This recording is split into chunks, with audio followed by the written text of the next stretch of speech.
Hello everyone. This is Amit. Good morning, good evening to you. Uh, I am very glad to welcome you to this webinar here on futuristic app testing with AI and DevOps. So today we'll be talking about how pCloudy enables that. And Nilesh is here with me, who's going to do majority of the presentations today. He heads pre-sales for us, and he'll take us through today's presentation. Can we move to the next slide? So just talking about few housekeeping.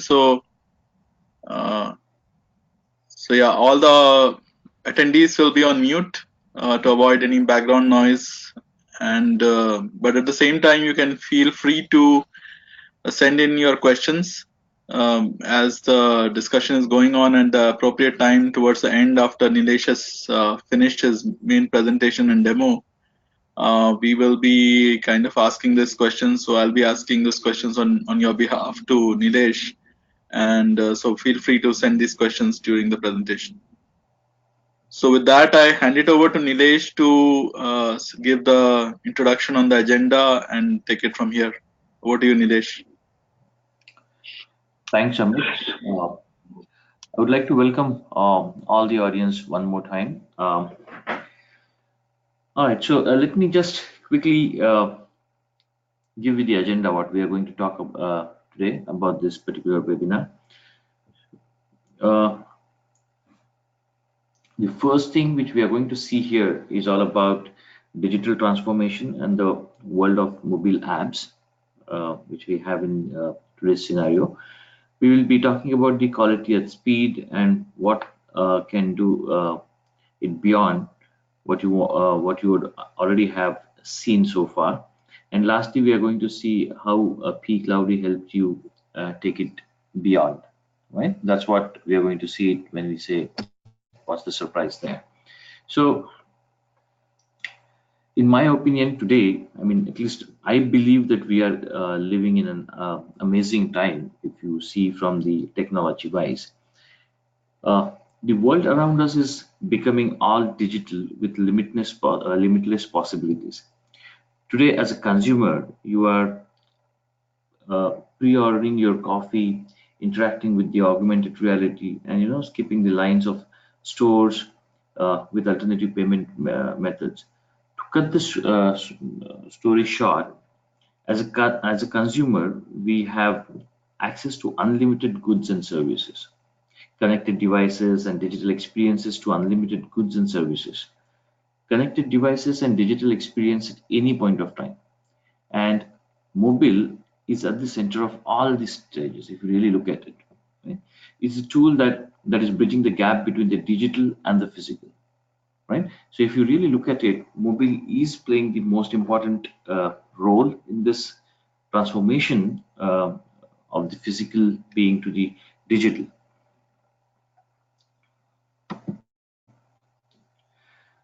The proof is explosion of apps in the mobile world. I mean, whatever I have spoken so far. In the first quarter of this year, Apple announced availability of 2 million apps on the App Store. And in the same duration of time, Android users were able to choose between 3.8 million apps, right? So all in all, it was like 5 million apps which are available in the store this year. It is very clear that most of the businesses are moving towards the mobile apps, either mobile first or mobile only. And that's what we are seeing it in the industry currently. So as a business, mobile apps are not just another channel. More and more organizations are realizing that it can be a means to create awesome customer experiences, right? And there are numerous examples, such as Starbucks, for example, what you're seeing on the screen. The secret of the Starbucks app success is that it gives users an intuitive experience, making it and easy to navigate as a walking into Starbucks store. In fact, Starbucks reward app offers the best omni-channel experience to all their customers. Starbucks has also taken the mobile app experience one step further with an innovative conventional ordering systems. When you are actually on the way, you're traveling somewhere, you're walking somewhere, and if you want to have a cup of coffee, you can actually get into the application, see what all outlets are on the way. You can actually interact with their uh, artificial intelligence uh, bot, right? And you can actually order coffee on that application. You just go to the store, pay using the mobile wallet, and pick up the coffee. So this is all the experience which Starbucks is trying to create or give it to the customers, and this is all powered by the artificial intelligence in the backend. Now, and when it comes to mobile applications, right, we cannot just rely on the experience there. It's also about the speed. The mathematics of the velocity matters a lot when we're talking about the mobile applications and the speed at which we have to deliver the application. So how quickly you can make a change and let the customer experience it, that's the most important thing in today's market. The demand of market speed has left companies with a very simple problem. How do we get faster than ever without losing an eye on the quality, right? And there are success stories like Facebook or the Netflix in the market. The Facebook mobile app is updated and refreshed every 2 weeks like a clockwork, and that's the new normal today. I mean, if you want to sustain, if you want to be the market leader, this is what you have. This is what is expected from you. And we're going to talk about this example in a bit detailed manner later in this webinar, after a couple of slides. So I've spoken about this example here just to set the context about the speed. How does it matter?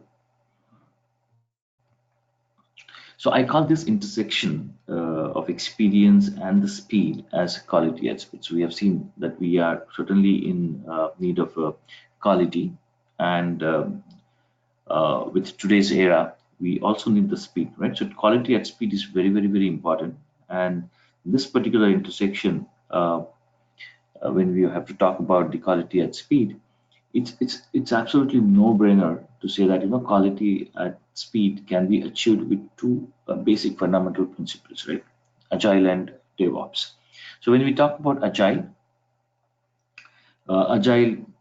typically allows teams to work closely with the business, and it pulls quality forward, right? When I say it pulls quality forward, you are delivered a small chunks to end users on weekly or monthly basis, and this allows teams to get the feedback early on. And the basic fundamental of Agile is, your software should be always shippable at any given point of time. So you are maintaining the quality throughout your development process. When we talk about DevOps, which brings you speed, of course, it is basically, by using the DevOps practices, it allows you to create ready to deploy code, be it development team, testing, integration, or deployment phase. Everything is continuous. Everything is continuous, and you can truly have multiple deployments in a day. So lots of organizations have successfully implemented at this stage, and we're going to see a couple of things on that. So we all know that DevOps is enabled by two practices: continuous integration and continuous delivery. These two will not work in sync until you have continuous testing is in place, right? So when we talk about the DevOps process, we usually uh, think about the continuous integration, continuous delivery, right?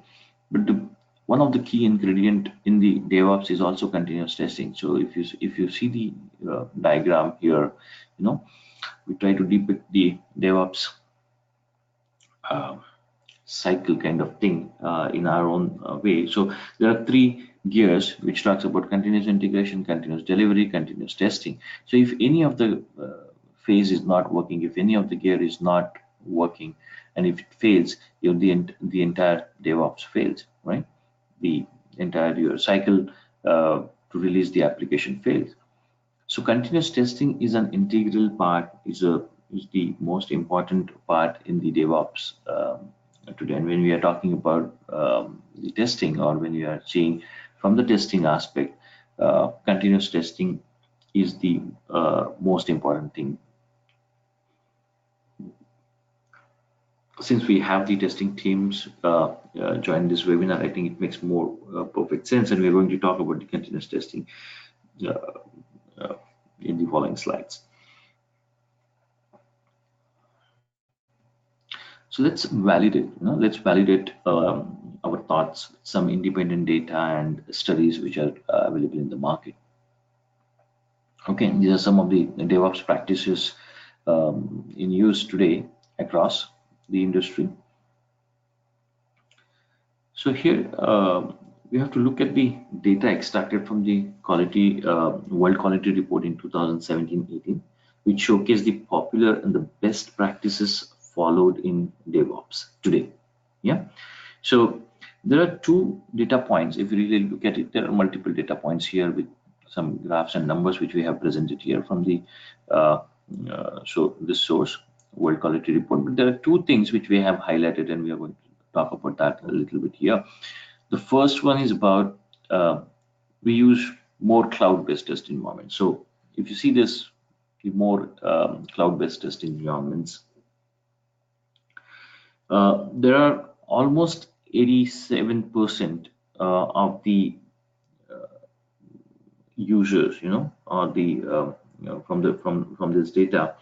Now we find that almost 87% of the CIOs and the senior tech professionals are currently using it, or about to use the cloud-based test environments, depending on the choice of organization. And it could be a private cloud or a public cloud, but it's a must to achieve the speed. I mean, the cloud is must to achieve the speed. So irrespective, it does not matter whether they are using public cloud or private cloud. The second data point is all about continuous testing. Here as well, more than 80% of the respondents chose to this as a preferred DevOps practice. So if you have to have a successful implementation of the DevOps, then the continuous testing and cloud-based platform. Okay, these are the two key ingredients if you see from the testing perspective, right? So these are the two key ingredients has to be there, and we are going to elaborate more on these 2 points. So let's look at what's the success story about to say about Facebook. That's what I said the context in the last slide somewhere, that how Facebook is working as clockwise, and how are they delivering the quality right there. So we are going to talk a little about how Facebook is leading the DevOps best practices so far in the industry. So Facebook follows ship early and ship often approach. They update their web app multiple times a day, while their mobile app with frequency of almost 2 weeks, right? This is possible with DevOps best practices they have been following from past few years, right? As a user, you may not remember, you may not notice that these many bug fixes are happening in the Facebook in the backend. These many updates are coming to your application when you are using that application on the device, and it's a seamless experience to most of their users. And it's not a simple task for Facebook to create these many updates and maintain the quality when they have billions of users present today on the earth, right? It's across the globe, customers are using it, and everybody is using Facebook nowadays, right? So if you really look at it, the fragmentation of the devices is huge. There are every customer, every user uses a different kind of mobile devices. There is no control on that, and every single day there is a new company, there is a new OEM, there is a new brand which is coming into the market with their own devices. So it's very difficult for any organization to cater to that uh, requirement to meet and get success in the quality of their application for each and every device available in the market, right? Then how Facebook is doing that? And that's what I mean, this is what something which we have to see how Facebook is doing that. It is of course through the continuous development and continuous testing processes which we are talking so far, right?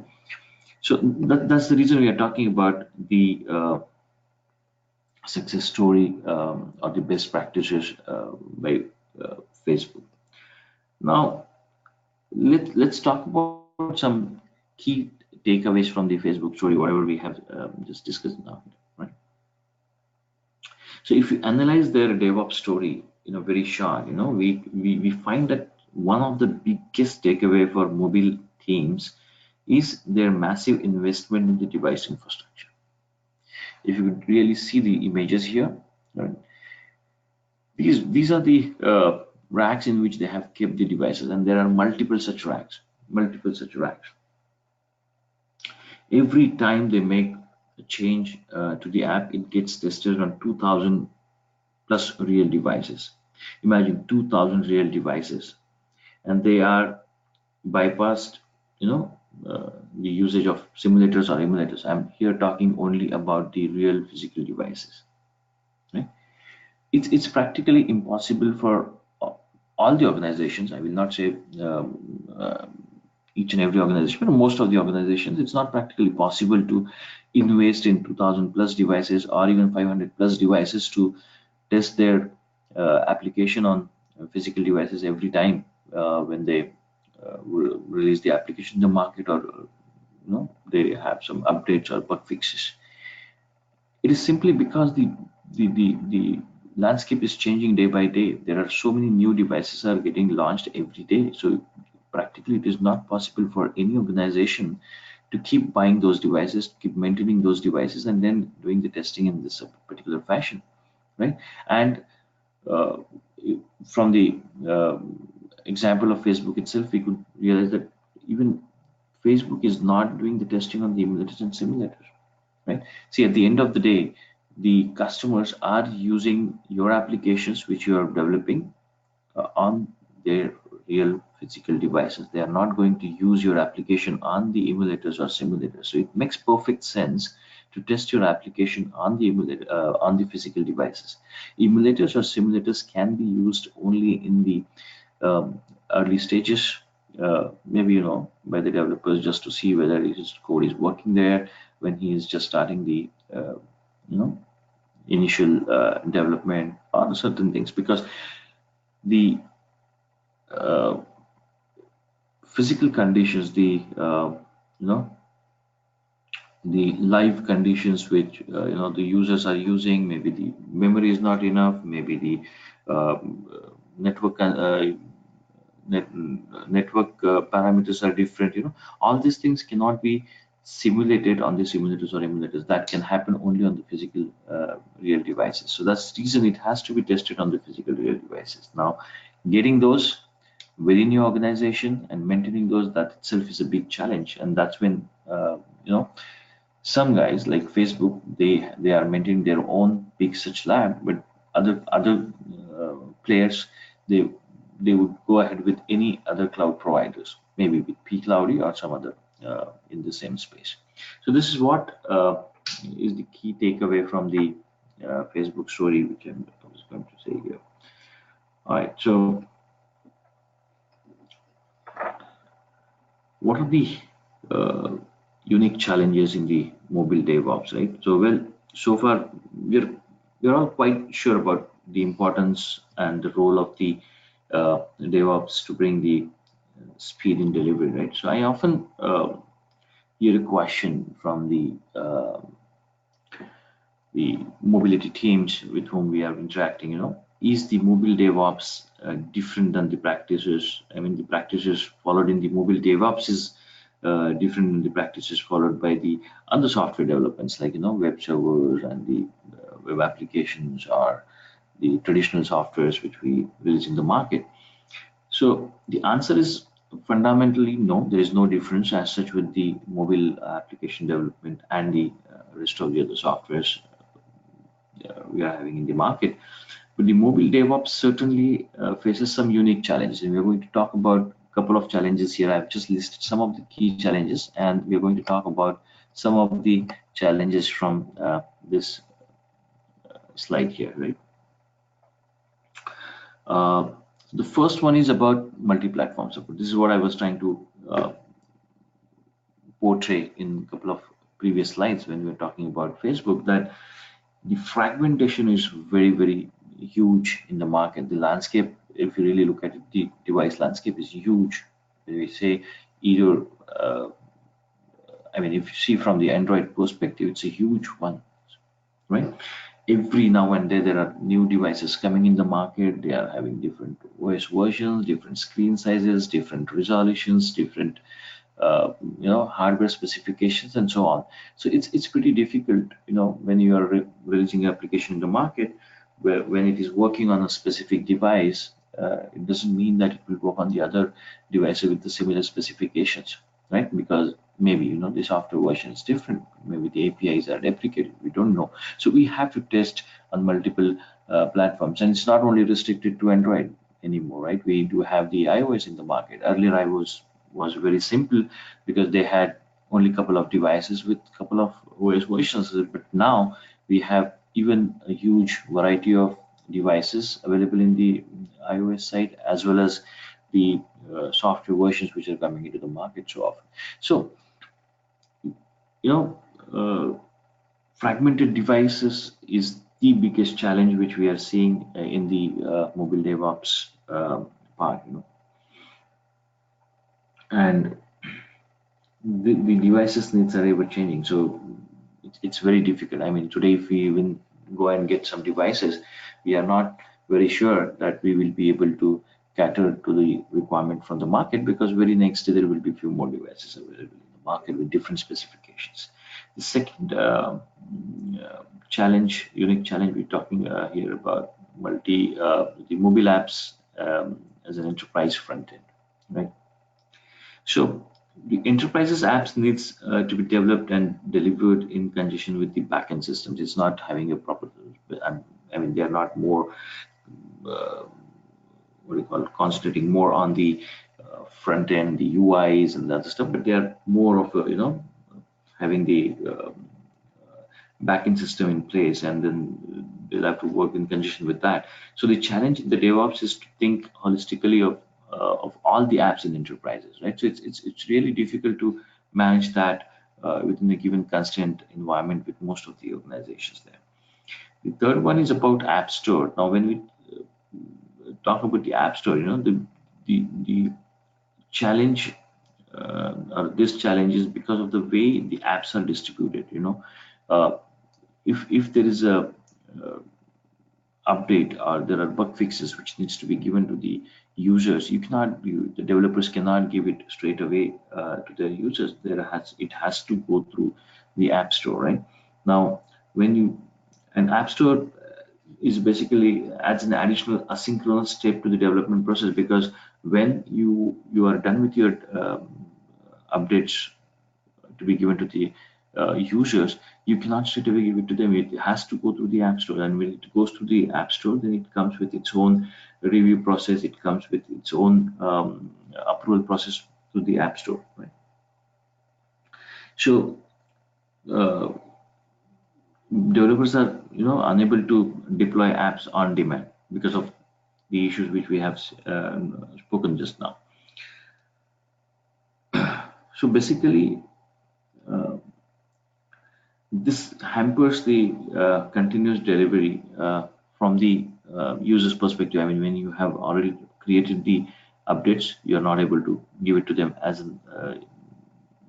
soon as you have developed it. It has to go through the entire processes. So in this case, if you really look at it, the continuous delivery becomes more kind of submit and wait, right? So you'll have to submit this because of this submission process and the review process, and then you'll have to submit your deliverables to the app stores, and then you have to wait till the things are happening. So this is one of the biggest challenge which we are seeing in the mobile DevOps part. And we'll see quickly about the build system. Now, build systems, if you really look at it, people will think, oh, it's very simple. Why there are so many challenges? Why we are even talking about the build systems as a challenge here? But if you really look at it, you know, build systems is not simple. Uh, from the mobile perspective, if you really look at it, it needs a huge investment in infrastructure. Okay. Uh, and primarily it is because of the first point which we have discussed, multiple platform support. When we're talking about multiple platform supports, now if you see there are two platforms, Android and iOS, so you have to give the support for the Android and iOS. So when you have a build system for Android, you will need it is because it generates an APK when you build your software. So for Android it will be APK, for iOS it will be IPA files, right? So you'll have to keep generating different files. Now you need two different build systems to generate the Android and to generate the iOS. Now, again, if you get into the little in depth, you have to give support from specific OS versions to the latest OS versions, and every OS version has got some other challenges. I mean, if you see from the iOS perspective, the latest OS version or 12.0 and above, you need a specific export version. For 10.x to 11.x, you need a specific export version. Below that, you need a specific export version. So you'll have to maintain three different export versions. You'll have to maintain three different build servers, and then you'll have to have a separate build servers for the Android, same way as iOS we have spoken about. So all in all, this is the biggest challenge because it needs really huge investment in the infrastructure. You'll have to have good maintenance about all these things. So we have seen, I mean, a lot of customers or companies today are either creating their in-house um, servers and they're maintaining it by really putting in a lot of efforts and money, or some of the customers are using the cloud solutions to achieve this, right? So these are the unique challenges typically we face in the mobile DevOps space. Now let's try to depict the mobile DevOps cycle. One of the tools mentioned, I mean, some of the tools which we are going to mention here, maybe, the representative set of the tools in the respective category. But here I just wanted to talk about the typical DevOps story, right? Typical DevOps cycle, which we are seeing in general in the industry. It may vary a little bit based on the individual organization, but I've just tried, for the simplicity, I just tried to depict it in a very generic way, typically, right? So there are two phases. I mean, there are no such phases, technical terms, but I have created two different phases for me to explain it much better. One is the development phase and the testing or quality phase, right? So let's talk about this thing quickly. So the portion which you are seeing on the screen now is about the um, development phase, right? So you can see there is a developer.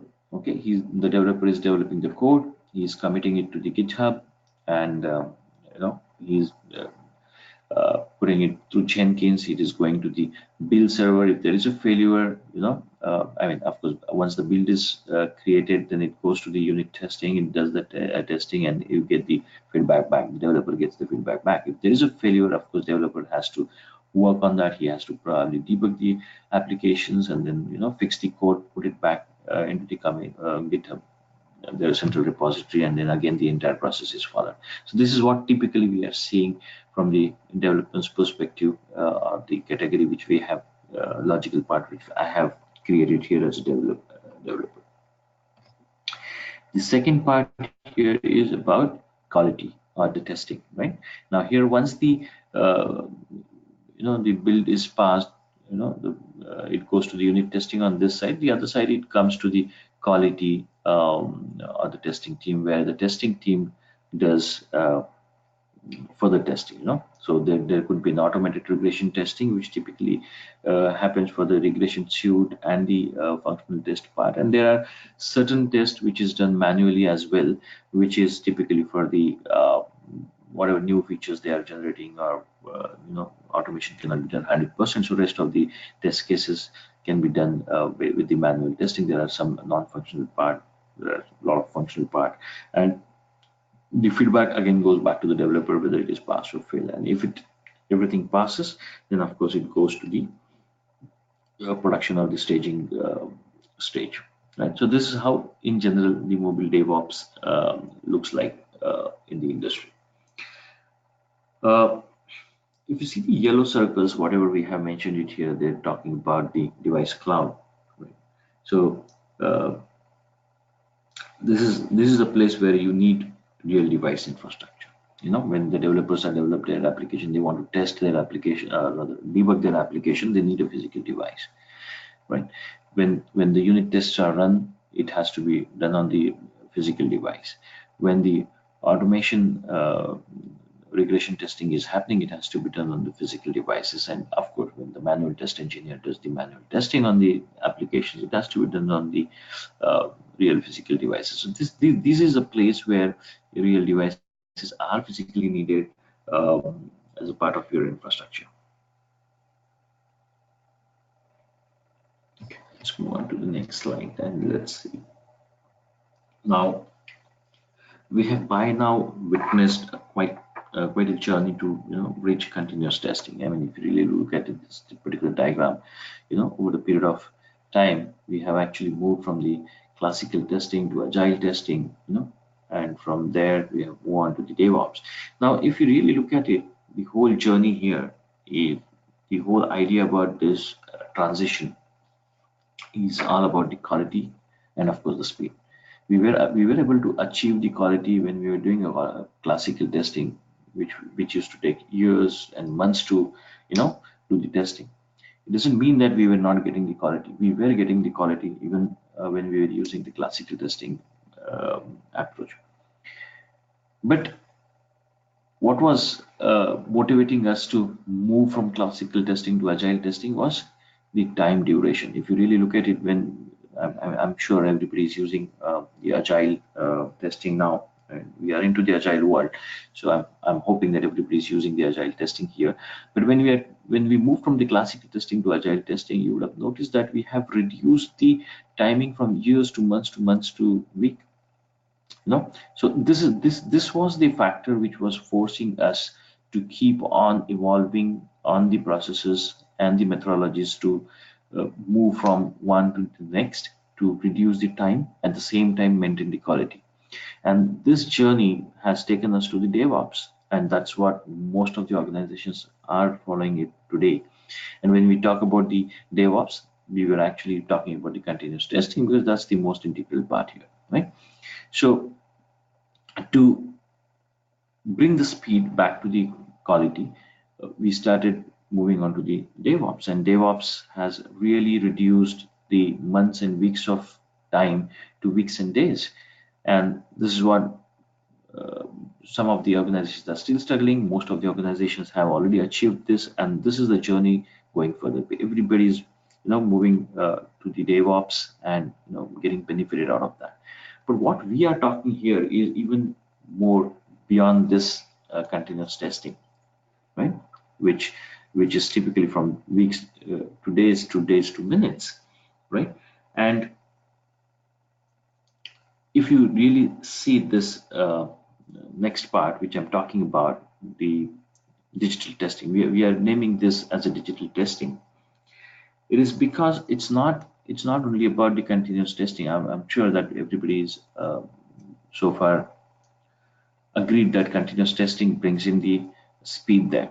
But when we are talking about the digital testing, it's all about machine learning, predictive analysis, Internet of Things, the bots, and so on, right? I mean, it's not only the continuous testing which we are doing on in the DevOps story.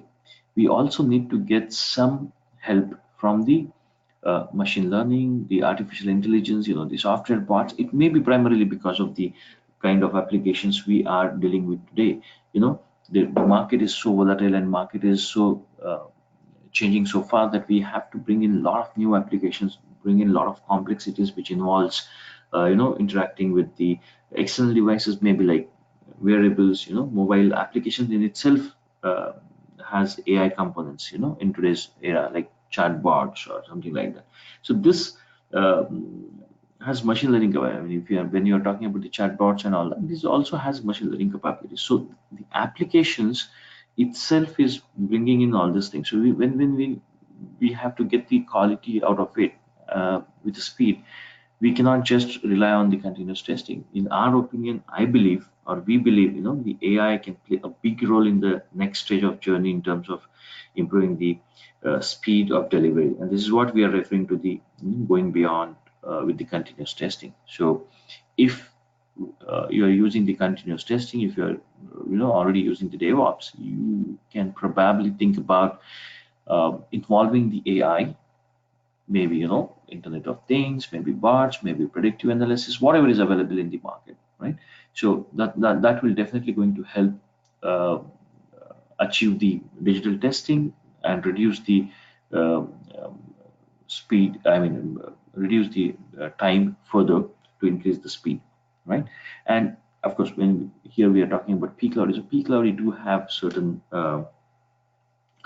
bots which will help you to help your testing processes and get the early feedback uh, when you are testing your applications, right? So we are going to talk a little about that here, and then we'll move on to the demonstration part quickly.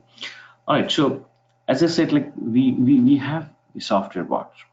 We have a software bots which will help you do testing your applications, right? And it can also fit in into your DevOps story, right? And that's what we are going to see it now.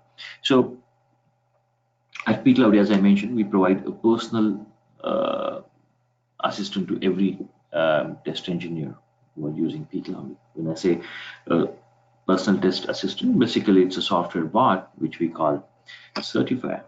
Now, this particular bot will help you to test your application, get the sanity done, and find the health check of your application, and so on. I mean, there are so many things which we can do it with. To begin with, yes, of course, you can get the sanity done, you can get the health check of your application done, and very soon you are going to get the predictive analysis from this, which will tell you that there is a failure, and you can actually look into this particular area, or probably you can test your application on these devices. You have very likely chances of finding the defects there, something like that. And this is all without any manual intervention, without any uh, uh, writing a single line of code.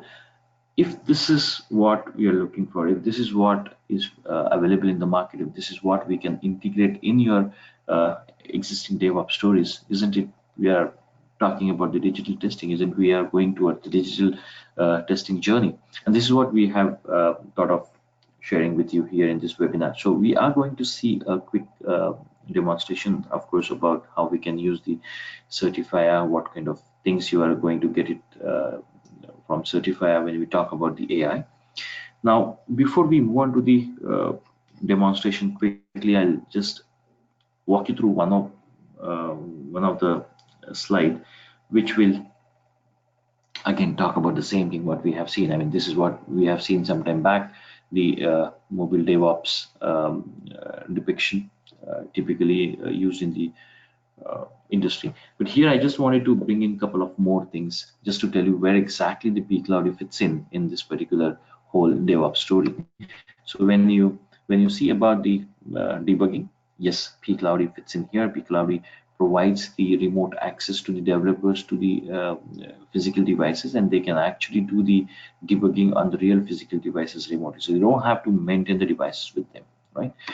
Next is the unit test, so they can actually go to the they can use pCloudy. We have multiple tools available. They can use either XCTest, they can use Expresso. So there are different frameworks which we support. So they can actually run their unit tests there quickly. From there, they can also the quality team can also use the physical devices and the open source test frameworks. And we also have our internal tool called OpKey or Automation Studio, which will help you to create the test automation cases and also execute those on physical devices. Apart from that, we do have APM, Calabash, Robotium, and so on. I mean, whatever the open source test frameworks are available in the market, we have already done the pre-integration with that.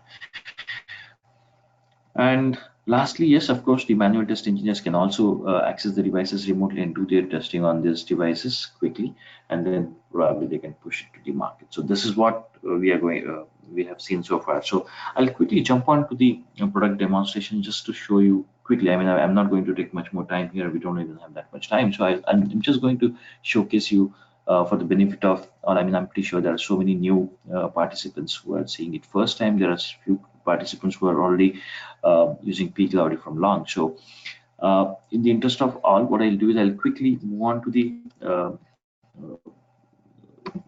platform here. I'll just show you how the platform looks, and then we will also see a quick, maybe a very quick use case about how we can use a physical device for manual testing. So you can see the other part of the DevOps, and then we'll see the certifier, the AI-based bots which we have. We'll just see how we can actually schedule a cycle through a bot, what kind of results you are going to get it. So I'll just walk you through certain reports, the analytics which certifier bots generates. All right, so this is how the dashboard looks like. This is how the platform looks like when the registered user logs in here. And if we just go to the devices page, this is the page where you can see the bunch of devices, the whole list of devices. We have 500 plus devices on this. So the UI, the look and feel, the features will remain same for public cloud as well as the private cloud. Only the number of devices will change. So this is how the devices will look like. Now, just to quickly show you what we can do is maybe I can just quickly connect to let's say Google Pixel 2. So I'm just connecting on this, and this is how simple it is to connect and use the device at pCloudy. You just need to click on that button, and that's it. You are actually connected to the device. So you'll be taken through this screen to the device interaction page, and that typically looks like the device in the center, just like this, what we are seeing it, and then the icons on the left and right hand side. These are the features we talk about. So we'll quickly, I mean, I can interact with the device with the help of mouse. When I just click on the install button, I can just quickly show you any of the applications which we have, maybe Zomato. So I'm just installing one application here quickly just to show you how you can install the application. So this is how you can install the application. You can also monitor the logs if you want to monitor the logs here. From here, you just click on the logs and you can start seeing the logs here as and when the device is as and when the device generates the logs. You can monitor the logs from here. You can keep on working with the applications. I'm just a quick thing here, so you know. I'm just adding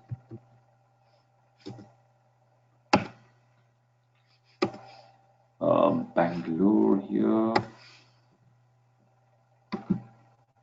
Okay, and then I'm just skipping it. So this is one way you can actually do the testing with this. We can actually see the analysis part. You can just click on the analysis. You can go and select the application quickly from here, and then you can start seeing the performance metrics of the application, what kind of memory is consumed by your application, how the CPU, memory, network usage, battery capacity, pretty much everything. You get the live data from this platform here. Let's say when you identify a certain device, you can quickly capture the screenshots, and you can capture as many screenshots as you want. Those screenshots will be here. You can also raise the defect state in your Jira, Slack, or GitHub, depending on what tool you are using it. So this is pretty much collaborated with all the possible tools which we have there. And then apart from that, there are so many other tools, features which we have, which I'm not going to talk here a lot. But yeah, the primary things are the location on the network. So you can actually simulate different network conditions to see how your application behaves under different network conditions. Maybe like 3G good, maybe with the different network conditions, with packet loss, with latency in the network, something like that. And of course, you can also simulate different geolocations very close to the field testing, wherein you just select this, we will show you the Google map. You just select the location, and that application will be given, that location will be given to the device at this stage. So this is what you can do it, and much more, which we have not seen it here. So let me release this device and move on to the next part, just to quickly show you what else we have there in the platform. Just okay, so let me just quickly go to the automation and just tell you what are all automation frameworks which I was talking about in the slide. See, when I talk about the automation, we have Opki, or the automation studio, which I have said, which will help you to create the test automation cases very quickly without writing a single line of code. And then you can also use those test scripts to execute it on multiple devices parallelly on pCloudy devices. Apart from that, we have Monkey Test, Espresso, Calabash, APM. So you just name it. The open source frameworks which are typically widely used in the market are pre-installed or pre-integrated with pCloudy. So you just need to use your code and execute it on pCloudy devices. That simple. All right. So moving to the next part here called Certifier. This is what I was talking about, the AI-based software bots which we have. And using these bots, using this feature is very simple. You just click on the certifier, come here, choose the application on which you want to test your applications, onto the bot, you want bot to test your application, and then you just click it. So let's say I selected the application. You can just come and provide the application category, which category your application falls under, whether it's business, communication, education, entertainment, finance, whatever you feel more appropriate is that. And then you have to provide the typical application credentials and test data.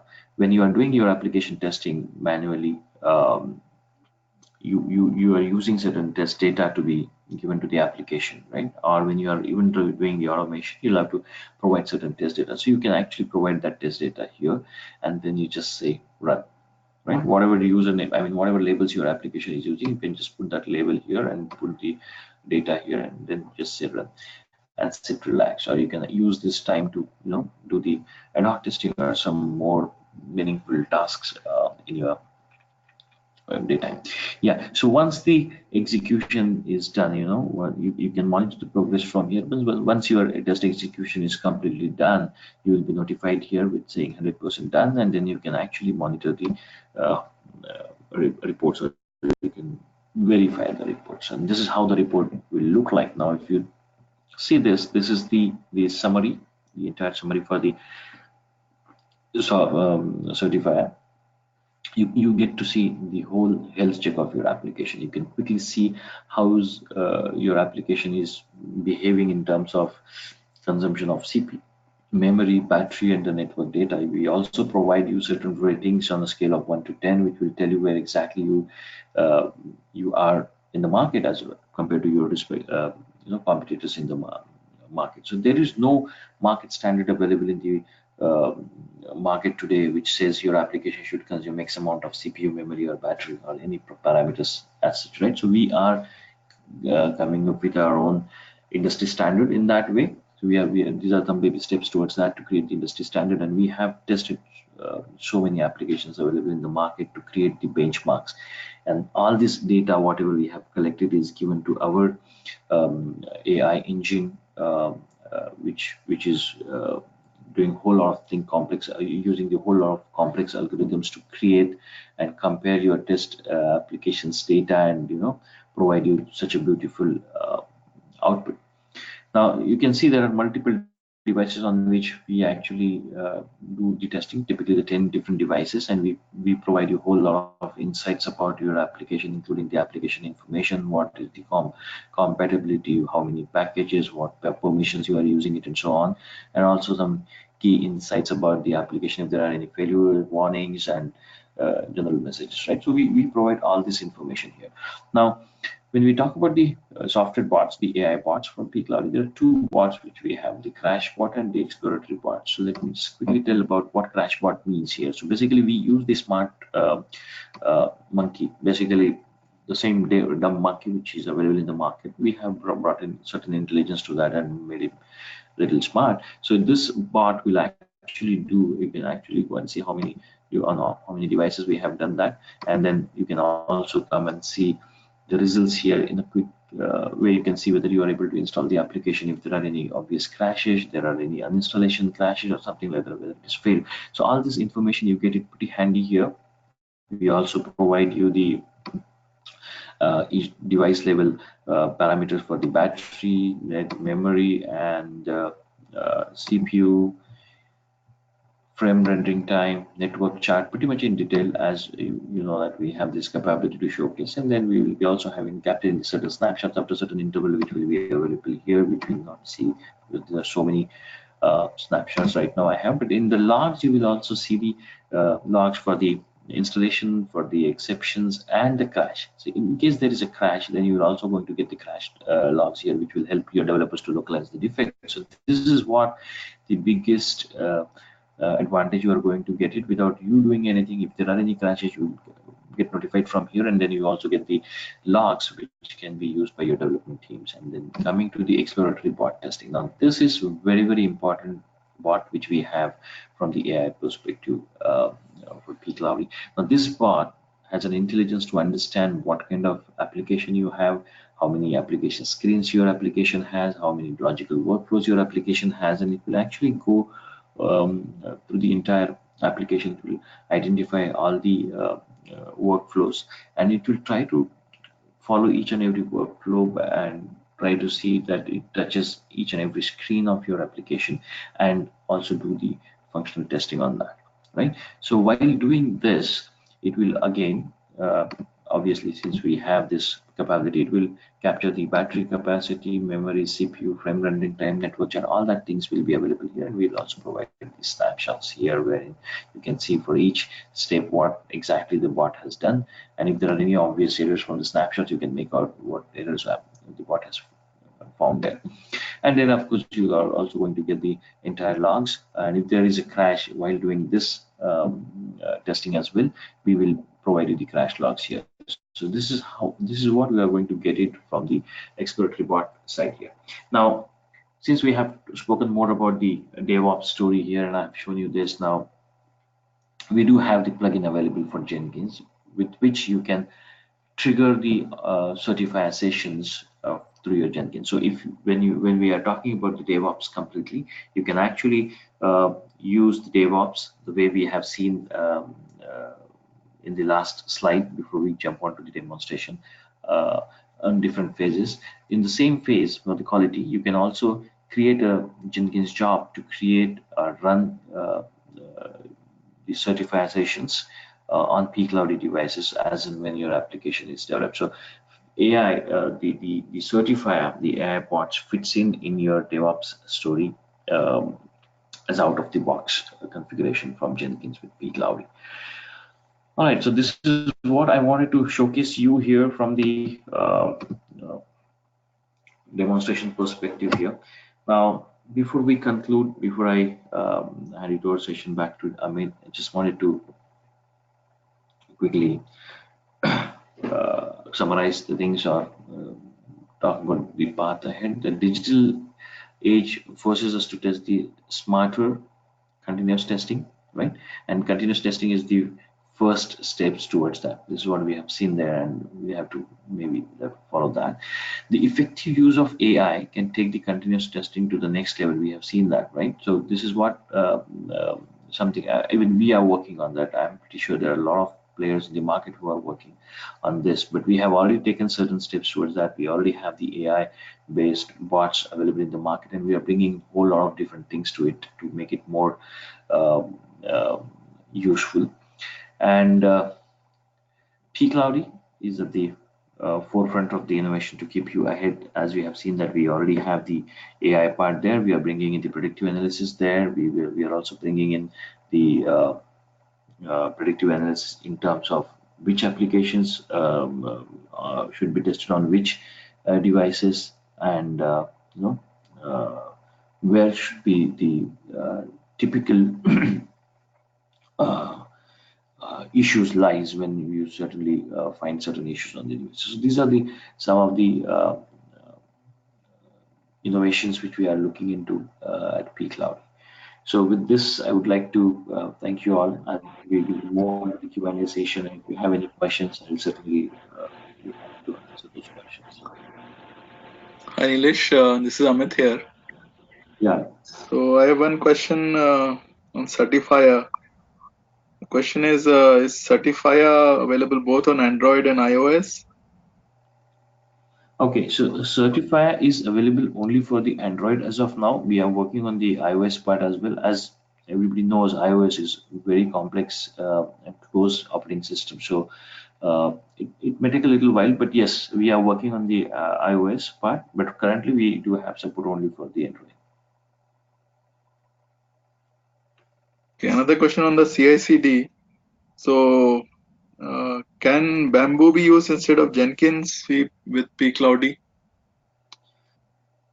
Yes, I mean the slide in which we have seen the diagrams where we have mentioned Jenkins. This is for the sake of simple depiction of uh, the process of DevOps which we typically used in the organization. But yes, we do have support for the Bamboo. We do have support for the Jenkins, and there are certain other tools also used in the industry. So we are open to integrate even those tools because ours is a API based platform, so we can always provide support to other things. But yes, to big answer his question in short, we do have Bamboo already supported at pCloudy. Thank you. Next question is about predictive analytics. So you're talking about that. So how is it? Is it like a bot which you have for the predictive analytics? How does it happen? Okay, so basically, this is all around the AI which we have, right? So we have the AI bots already in place, as we have seen the certifier. So as a part of that bot, we will be also having the predictive analysis. So when the bot is doing the testing automatically on your application, the complete functional testing, our predictive analysis engine will also start monitoring the AI bot which we are running it here to see what flow you are doing it and what kind of issues we are facing it, what kind of software you are using it, what kind of APIs you are using it, right? So all those data will be picked up by the predictive analysis engine, and then it will start using its own database to predict and tell you, uh, the way we have seen the report. You will see one more part in that saying, if you test this application on this many devices or this kind of devices, you are most likely to get the failures. Or if there could be a stage wherein it will say that if you test this particular application on, for example, Sony Xperia Z, 99% you will get a failure in this section, right? Or the media player is going to crash on this particular uh, OS version. So that kind of predictive analysis information will be provided by the predictive analysis engine, which will be a part of the AI bots, which we already have it. I hope I have answered the question. Yeah, that's very interesting. Yeah, I think that capability definitely kind of helps.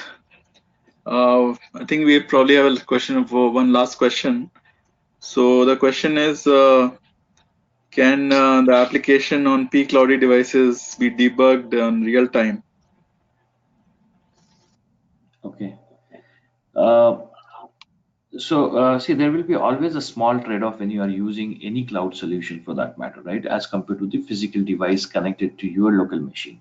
So when you connect a physical device to your local machine, of course, your device is connected through a USB, right? So there is not any network latency coming into the picture. It commands whatever is fired from your machine will be going there within no time. But when you start using pCloudy, for example, so you might be using it from US, you might be using it from Australia, from India, or any part of the world, and the devices will be typically hosted right today is in either India or US or Australia. So if you are using the device from India and you are doing the debugging on the device which is available in US, definitely the entire network comes into picture from India to US and vice versa, right? So um, when you debug and when you put some uh, commands there, right? When you are transmitting uh, some data there, so it may take a little while, and that little while is basically the network latency, which typically has the in the existing networks, whatever the network latency we get, that network latency will come into picture, right? So debugging experience will not change a lot. I mean, I mean, I'll not say that it is absolutely real time as you connect to the device. It will be very close to the real time. Yeah, there could be a small uh, delay typically while installing the application, because when you start debugging, what typically happens is the moment you say debug, the build is generated, the APK is generated or the IP is generated, and that actually gets installed on the device. So this installation, to have the installation, you have to transfer that file from your local machine to the device, and this happens on a certain tunnel which we have, and that may take a little while to install. But once the application is installed, the debugging will be very close to the real time debugging, which typically we do with the device connected to your machine. I think so. With thanks, Nilesh, for that. So with that, I think we come to the end of this webinar. Thank you so much for all the attendees for staying throughout the presentation. Hope you found it useful. Please feel free to request a one-on-one session or whatever challenges you are trying to solve, and we'll be glad to come back with a time which works for you. We can show you a more detailed demo which is more in sync with whatever specific issues you are looking to solve using a solution like pCloudy. With that, I will close this webinar. Thank you all so much, and thank you, Nilesh, for a great presentation. Thank you so much, Ganesh. Thank you. Bye.